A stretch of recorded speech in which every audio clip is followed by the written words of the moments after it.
Друзья, в нашей работе постоянно нужна угловая шлифовальная машина, или, проще говоря, болгарка. Это очень удобный и, можно сказать, универсальный инструмент, а вдвойне удобно, если этот инструмент аккумуляторный.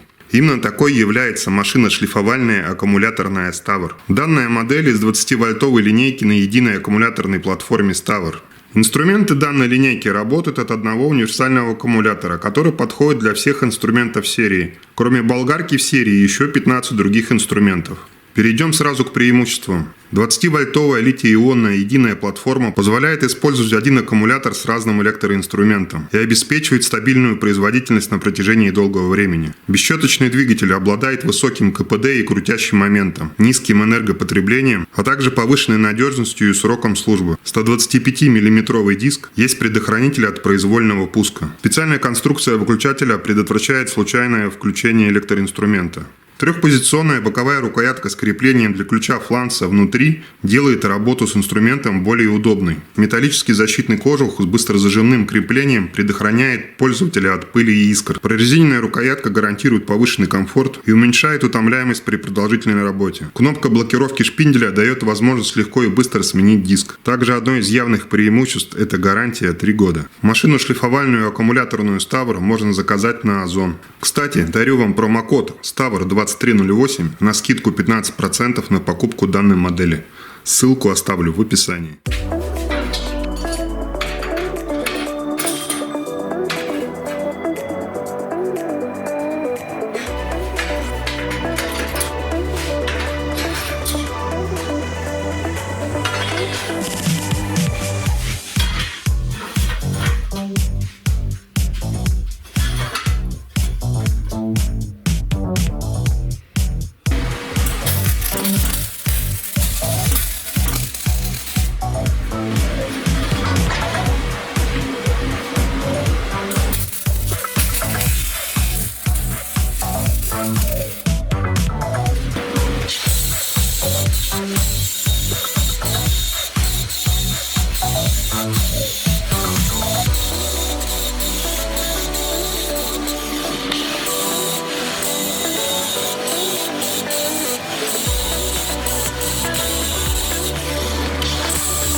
Верхний и нижний пояс. Трубка 40×20. Сбитой гранью. Все остальное трубка 15×15. Без усиления профильной трубы. Смотрится, на мой взгляд, более интересно, чем с усилением. Усиление уже просто примазолило, наверное, глаза. Да и красить будет гораздо проще. И ухаживать за забором. Итак, друзья, если видео вам понравилось, ставим палец вверх. Всем мира, добра. И до новых встреч в следующих роликах.